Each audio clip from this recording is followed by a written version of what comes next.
자, 여러분, 11주차입니다. 11주차. 그래서 지난 시간부터 어때요, 여러분? 우리 환경론적으로 접근하고 있죠. 그래서 지난 시간에 경제적 환경을 지역경제 통합을 중심으로 해서 이렇게 다뤄봤어요.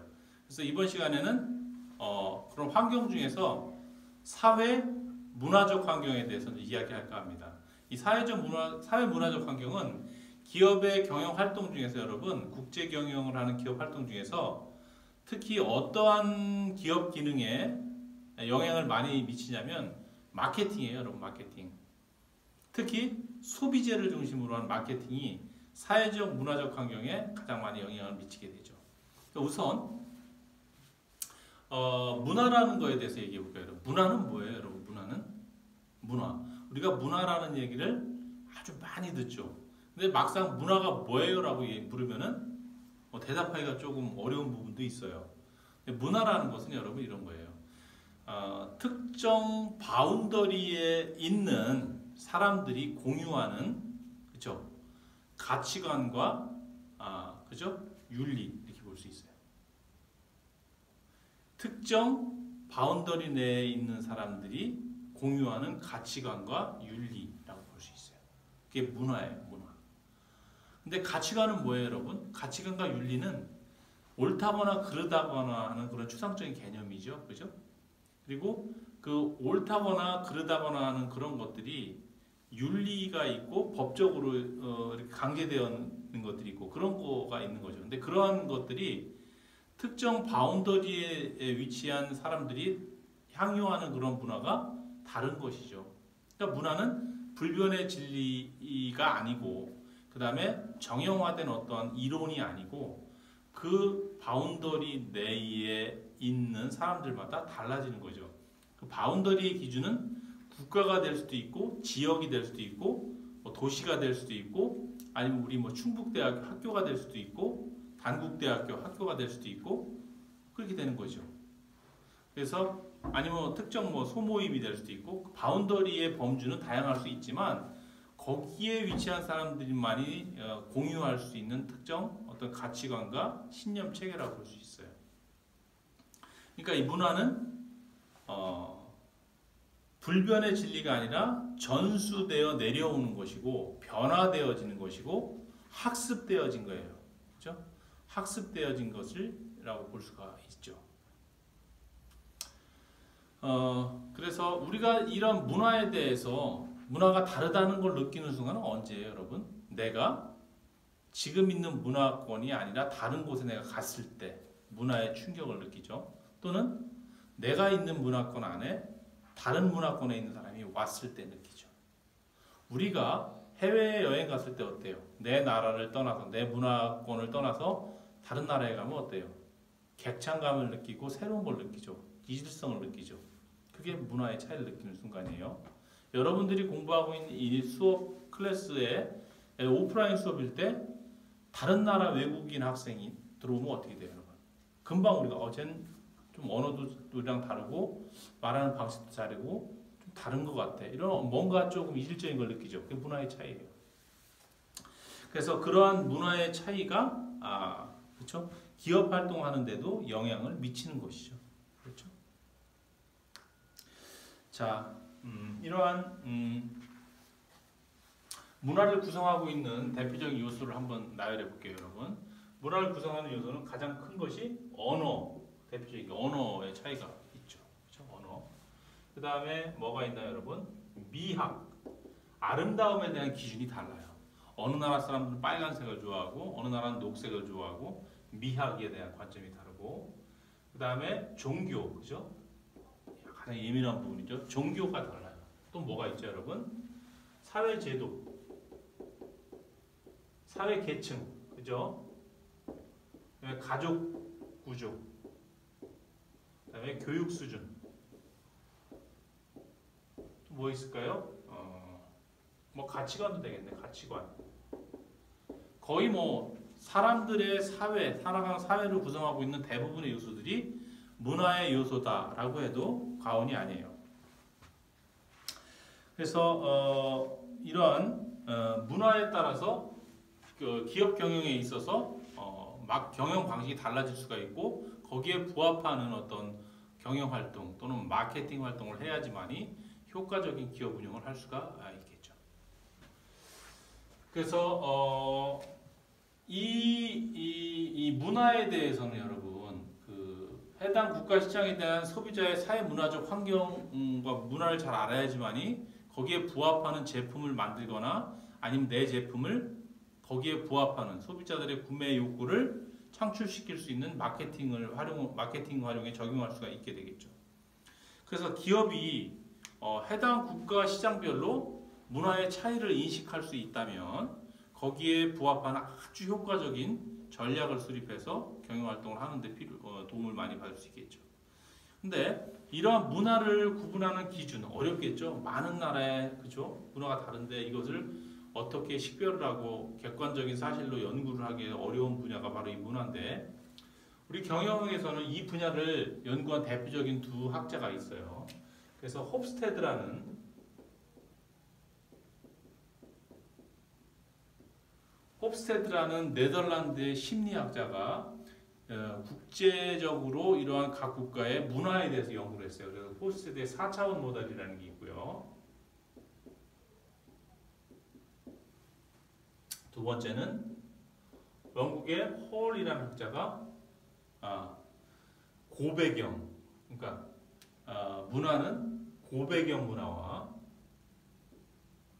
저배경 문화로 나눈다.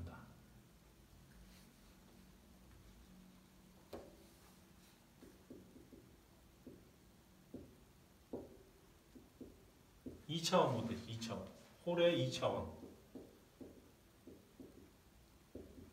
이렇게 구분한 그런 그 연구 결과가 있습니다. 그래서 오늘 이 시간은 이 문화에 대해서 설명과 더불어서 이 경영학을 했던 국제경영 분야 연구를 했던 학자들의 두 가지 이론을 소개하는 것으로 강의를 마치고자 합니다.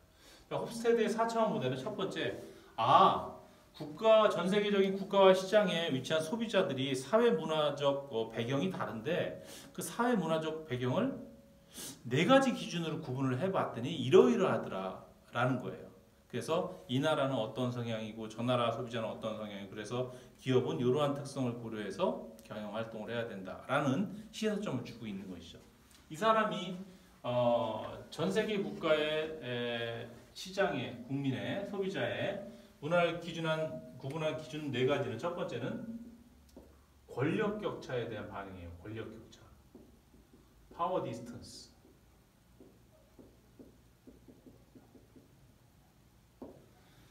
권력 격차가 많이 나는 거에 대해서 어떻게 반응하는 문화냐, 사람들이. 다시 말해서 권력이 불공정하게 편중되어 있거나 했을 때 그걸 순응하는 정도. 더 쉽게 얘기하면은 아직 정치가 민주화가 되지 않은 국가와 아주 민주적인 국가로 대별해서 볼 수가 있겠죠.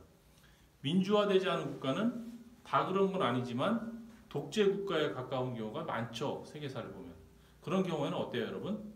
불공정한 권력이 한쪽에 치우쳐 있는 경우가 많죠. 민주국가에서는 어때요? 그러한 것을 용납하는 정도가 적죠. 사회에서 그죠? NGO 활동이나 우리나라 촛불 시위한 거나 이런 것들이 모두 그런 권력 불공정성이나 그런 권력 격차를 용인하지 않는 문화라고 볼 수 있죠. 그거로 구분했고요. 두 번째는 그 나라가 개인주의적이냐 아니면은 집단주의적인 성향이 강하냐 이렇게 구분하는 거죠. 인디비주얼리즘 아니면은 콜렉티비즘. 전체적인 성향이 해당 그 사회 문화권이 좀 개개인의 개인주의적인 성향이 강한 사회 국가냐 아니면 전체 집단의 가치를 더 이렇게 중요시 여기는 그러한 국가 사회냐로 구분한 것이죠. 근데 이 두 가지 차이는 좀 같이 세트화돼서 생각해도 될 것 같아요, 여러분. 그죠? 주로 민주화가 되고 이렇게 한 나라들은 개인주의적인 성향들이 좀 강한 편이고, 예를 들어서 덜 민주화되고 독재 정권이 있다. 그러면 어때요, 여러분? 집단주의적인 성향이 강하죠. 우리나라만 봐도 어떨까요, 여러분?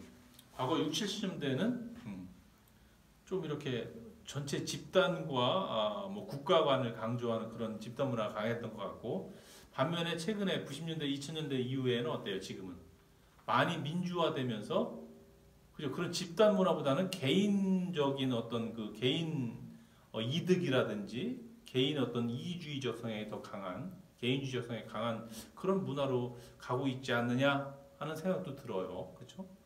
그냥 이걸 같이 맞물릴 수 있는 어떤 그런 성격이 되는 것 같고, 세 번째는 불확실성에 대한 회피 정도.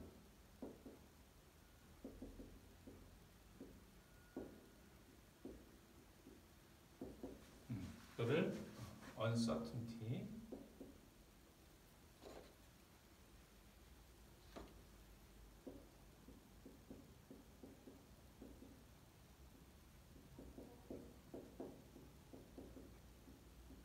uncertainty avoidance라는데, 불확실성에 대해서 받아들이는 정도가 어떠한지에 따라서 그 국가의 문화를 구분했어요.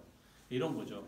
불확실성에 대해서 굉장히 회피적인 그런 문화의 국민 소비자들도 있고, 불확실성에 대해서 뭐 그렇게 좀 미래를 걱정하고 이렇게 좀 뭐 준비하는 개념보다는 그때그때 닥치는 대로 하고, 새로운 것에 두려움 없이 개척자적 정신을 도전 정신이 좀 강한 나라도 있고, 이렇게 이제 구분이 되는 거죠. 그러니까 우리나라 같으면 어때요, 여러분? 교수님도 그렇고 불확실성에 대한 회피 정도가 매우 높아요. 우리나라는. 저도 그렇고. 미리 준비를 항상 하죠. 한국 사람은 준비성이 좋아요. 그죠? 미래에 대해서 좀 이렇게 체계적으로 좀 알려줬으면 좋겠고, 업무 지시를 받아도 상사가 나한테 명확하게 좀 지시 좀 해줬으면 좋겠고, 미래가 이렇게 좀 안정적으로 승진도 하고 이런 걸 선호하죠. 그러다 보니까 굳이 뭐 비유를 하자면 이런 성향이 강한 사람 주로 안정적인 직장을 많이 추구하고, 그쵸? 뭐 얘기하면 공무원이나 뭐 이런 게 좀 안정적인 것 같고, 그렇지 않은 성향인 사람들은 주로 그쵸? 조금 이렇게 좀 이렇게 무미건조하게 안정된 것보다는 좀 이렇게 다이나믹하고 도전 정신이 있고 이런 걸 추구하는 사람들은 벤처 기업을 한다든지 스타트업을 시작한다든지 뭐 이런 성향이라고 볼 수 있겠죠. 마지막은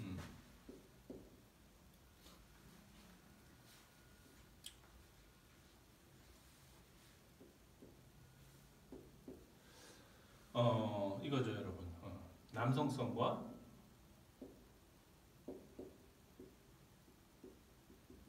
masculinity 대 여성성.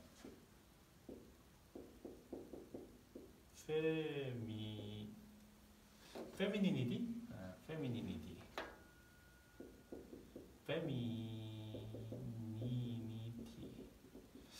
전반적으로 그 국가와 사회 문화가 여성적이더라, 남성적이다를 구분했는데, 그럼 여성적인 남성적이는 어떤 개념으로 구분했냐면 이런 거래요. 남성성은 여러분 도전의식이 강하다, 부와 권력, 명예를 숭상하는 어떤 가치 기준을 갖고 있다. 그러면 남성성인 사회 문화라고 했고, 여성성이라는 것은 행복을 추구하고, 그다음에 관계를 중요시 여겨요. 그다음에 삶의 질, 이런 것들을 추구하는 문화다, 가치관인 사회다, 여성성이다, 이렇게 나간대요. 그래서 이 학자가 어떻게 연구를 했냐면 여러분, 각 국가에 있는 그 사회와 국민들을 대상으로 하기가 너무 어렵잖아요. 이런 연구는. 그죠? 이문화를 연구하는 건데, 그러다 보니까는 이 사람이 1960년대에 IBM, 그 당시에 IBM이라는 회사가 전 세계에 가장 많은 국가에 진출해서 경영 활동을 하고 있는 그런 기업이었대요. 그래서 IBM의 직원을 한 10만 명을 대상으로 이 기준을 갖고 국가를 나눴어요, 여러분. 그러니까 그 당시에 굉장히 대단한 연구죠. 지금도 그렇게 못하니까. 이 연구를 했죠. 우리나라 어디에 들어갔을까요, 여러분? 한국은 집단주의 성향이 강하고 권력 격차를 용인하는 정도가 크고 높고, 그 다음에 불확실성의 회피 정도가 아주 높고 여성적인 나라, 이렇게 구분이 돼 있어요. 권력 격차, 그 당시 어땠을까요, 여러분? 우리나라 60, 70년대 어때요? 그죠? 민주화가 덜 됐을 때니까 당연히 권력 격차가, 국민들의 교육 수준은 낮고 권력자가 큰 걸 용인한 정도 컸을 거고 그 당시에 못 살았잖아요 한국이. 그러니까 집단주의적 가치가 컸을 거고 나라를 그다음에 국민들은 미래에 대해 항상 대비하고 걱정하는 성향이 큰 불확실성에 대한 회피성이 아주 높은 소비자 이렇게 돼 있어요. 그다음에 남성성보다는 여성성이 강한 나라. 근데 지금은 어떨까요, 여러분? 지금은 좀 다르겠죠. 지금은 예상할 수 있는 게 권력 격차가 벌어지는 것에 대한 부당한 권력에 대한 용인 정보가 낮고 개인주의적 성향이 좀 강하게 된 것 같고 요거는 안 바뀌었을 것 같아요, 여러분. 불확실성에 대한 회피성 정도는 아직도 여전히 매우 높을 것이다. 그 다음에 요거는 글쎄 남성적인 쪽으로 갔을까? 좀 옮겨갔을 수도 있을 것 같네요. 하여튼 그래요. 이렇게 해서 나눴다는 거예요. 그 다음에 홀이라는 학자의 고배경, 저배경 문화는 이런 거예요, 여러분. 컨텍스트, 배경의 컨텍스트, 맥락이죠, 맥락. 그래서 HCC, 그 다음에 두 번째 Low CC, High Context Culture. 고배경 문화하고 Low Context Culture, 저배경 문화권으로 나눠져 있어요. 자, 고배경 문화는 여러분 어떤 특징을 갖고 있냐면, 자, 고배경과 저배경 문화에서 저배경 문화는 여러분 언어가 가져다주는 의미가 중요해요. 언어의 전달해주는 의미에 차이가 있어요. 다시 말해서 고배경 문화는 언어가 별로 중요하지 않아요. 언어의 의미가 그렇게 그러니까 언어가 중요하다는 게 아니라 언어가 전달하는 그 의미가 그 언어 자체에 있는 내용이 다가 아니라는 뜻이에요. 얘는 그 언어 그 자체예요. 그러니까 하이 컨텍스트 고배경 문화권은 그 언어가 그 언어 자체의 의미가 그게 아니라는 거예요. 그러니까 우리나라 어때요, 여러분? 야, 너 잘한다, 잘해. 그럼 그 잘한다는 의미가 아니잖아요. 그죠? 혼내고 싶은데 잘못하는 걸 그렇게 비꼬아 얘기하는 거 돌려서. 그러니까 그 언어가 갖고 있는 그 의미보다는 그 언어가 구사했을 때의 배경, 맥락, 컨텍스트가 중요하다는 거예요. 친구에게 생일 선물 줄 때, 야, 친구야, 생일 축하해. 내가 이거 샀어. 그럼 친구가 뭐래요? 오, 고마워. 받는 사람도 있지만 거의 대부분 이래. 야, 뭐 이런 걸 다 줬어? 이래죠, 우리나라. 기분 나쁘다는 얘기가 아니잖아요. 야, 이걸 뭐하러 샀어? 돈도 없는데. 그럼 그 말이 가졌다는 의미가 그게 맞는 게 아니죠. 그 맥락이 중요한 거예요. 차린 것도 없는데 많이 드세요. 그래요. 차린 게 없는 게 아니잖아요. 배경이 중요하다는 거예요. 근데 저배경 문화에서는 그렇게 얘기하지 않아요. 차린 것도 없는 얘기예요. 내가 이것도 여러분들 초대해서 주기 위해서 아침부터 이렇게 장을 봐서 이렇게 열심히 요리하고 해서 이것도 맛있고 이것도 맛있고 이렇게 많이 차렸으니까 맛있게 먹어. 이렇게 저배경 문화는. 우리나라는 어떻게? 상다리 부러지게 차려놓고도 차린 것도 없는데 뭐 이런단 말이에요. 겸허를 하죠. 이게 맥락이 중요하다는 거예요. 맥락에 대해서. 그렇죠? 그렇게 나는 게 홀의 고배경, 저배경 문화다라는 거예요. 근데 저게 경영학적 의미는 뭐예요, 여러분? 국제경영학에서는 국제경영을 하면서 저러한 문화의 차이 때문에 여러분 큰 낭패를 볼 수도 있어요. 잘못 오인하는 경우도 있잖아요. 특히 상대방 기업과 파트너십을 맺거나 전략적 저율을 맺거나 또는 어떤 계약을 하거나 협상을 할 때 해당 협상 테이블에 앉아서 상대방 국가의 사회 문화적 배경에 대해서 알고 있는 사람하고 그렇지 못한 사람하고 협상에서 결과가 현저하게 다를 수 있어요. 그렇죠, 여러분?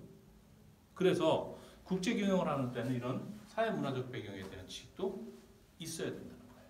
그렇죠? 또 더 나아가면 저러한 배경에 근거해서 마케팅의 믹스인 제품 가격, 판매 촉진, 그다음에 유통 이런 분야에서도 다르게 접근이 돼요.